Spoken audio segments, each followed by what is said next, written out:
pagi, bertemu lagi di dalam pembelajaran kita hari ini bersama saya Rosdiana Situmorang. Seperti biasa, mari kita terus mengawali pembelajaran kita dengan berdoa, mohon kekuatan kepada Tuhan.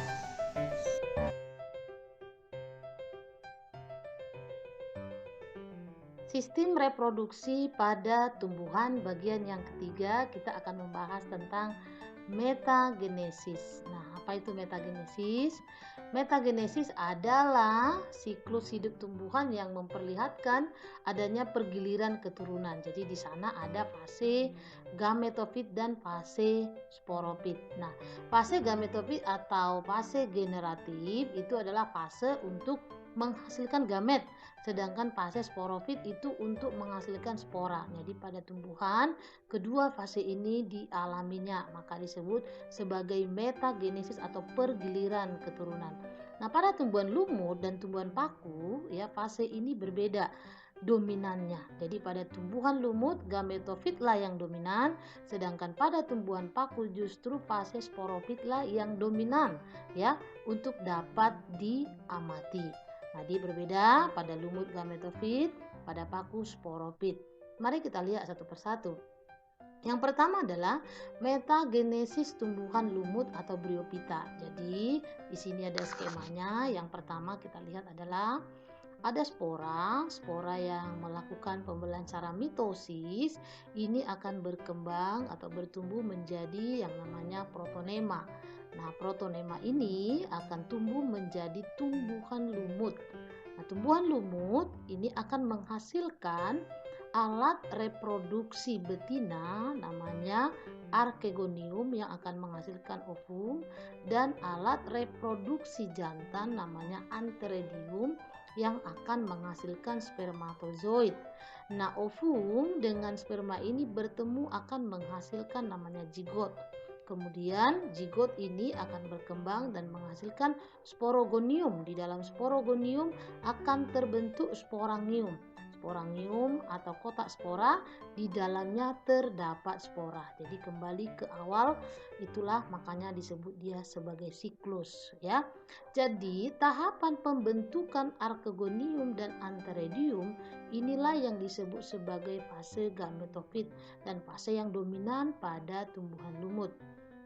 Sedangkan tahapan pembentukan spora ya di sini di sporagonium inilah yang disebut sebagai fase sporofit. Jadi pada tumbuhan lumut ya di sini terjadi namanya metagenesis ya, fase gametofit dan sporofitnya.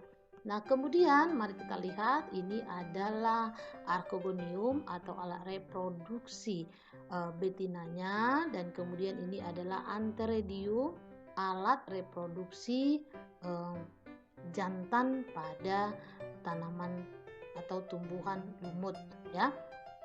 Yang kedua kita lihat adalah metagenesis tumbuhan paku atau Pteridophyta. Jadi sebetulnya ada beberapa macam dari tumbuhan paku. Ada homospor, kemudian ada nanti tumbuhan paku yang heterospor. Nah, sebenarnya ini adalah metagenesis tumbuhan paku yang homospor.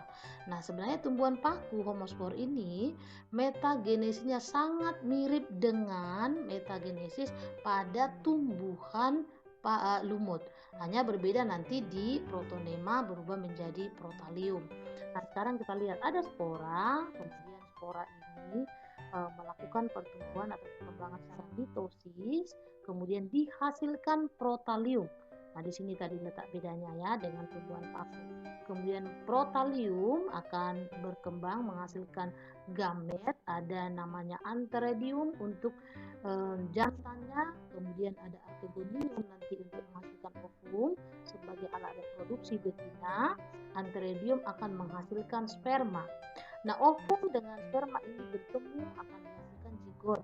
Kemudian akan menghasilkan sporangium, lalu kemudian membelah secara mitosis menghasilkan spora, kembali ke atas ya, spora di sini. Jadi kalau pada tumbuhan lumut spora, kemudian di sini ada protonema, maka pada tumbuhan paku spora, kemudian di sini ada protalium. Itu saja bedanya ya. Kalau di sini kita lihat tahapan-tahapannya sama ya.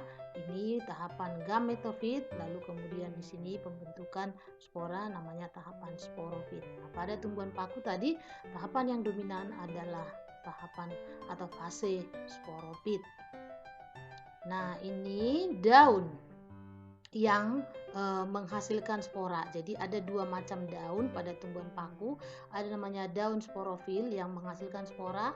Kemudian yang tidak ada sporanya namanya adalah daun tropofil. Ya, ini bedanya. Nah, kemudian kita lihat apa saja faktor-faktor yang mempengaruhi pertumbuhan dan perkembangan pada tumbuhan. Faktor-faktor yang mempengaruhi pertumbuhan dan perkembangan pada tumbuhan. Yang pertama adalah gen. Gen adalah sifat dasar yang memberikan variasi pada setiap jenis tumbuhan. Jadi, masing-masing gen akan mempengaruhi perkembangan tumbuhan tersebut.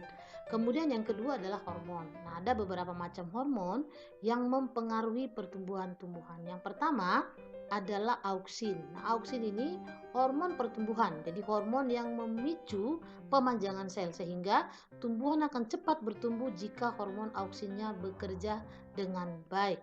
Kemudian yang kedua ada namanya hormon giberalin. Nah, hormon ini mirip dengan cara kerja hormon auksin, tetapi pada giberalin ada fungsi yang lain yaitu mengakhiri masa dormansi biji. Jadi biji akan tumbuh jikalau diakhiri masa dormansinya dan itu dikerjakan oleh hormon giberalin. Kemudian yang berikutnya adalah etilen. Nah, etilen ini memacu pemasakan buah dan kerontokan pada daun. Jadi, buah cepat masak jikalau hormon etilennya bekerja dengan baik. Nah, kemudian yang berikutnya adalah hormon sitokinin.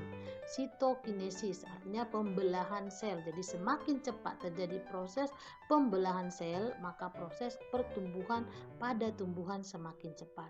Kemudian ada asam absisat yang bekerja secara antagonis atau berlawanan ya dengan cara kinerja dari auksin dan giberalin. Jadi kalau giberalin mempercepat dormansi, justru asam absisatlah yang menghalangi terjadinya dormansi. Jadi biji bisa bertahan lama jikalau tidak diperlukan untuk ditanam kembali menjadi individu yang baru. Nah, kemudian faktor yang lain adalah beberapa faktor eksternal yang mempengaruhi pertumbuhan dari tumbuhan. Yang pertama itu adalah air, kemudian ada garam-garam mineral yang ada di dalam tanah, kemudian ada suhu, kelembapan, pun cahaya.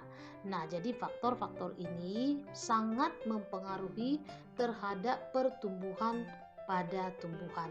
Dengan faktor-faktor ini bisa mempercepat terjadinya proses pertumbuhan. Nah, demikianlah pembelajaran kita tentang pertumbuhan pada tumbuhan pada 3 kali pembahasan dan semoga semua pembelajaran kita bisa membantu kita untuk semakin mengerti dan memahami apa yang sudah kita pelajari tersebut.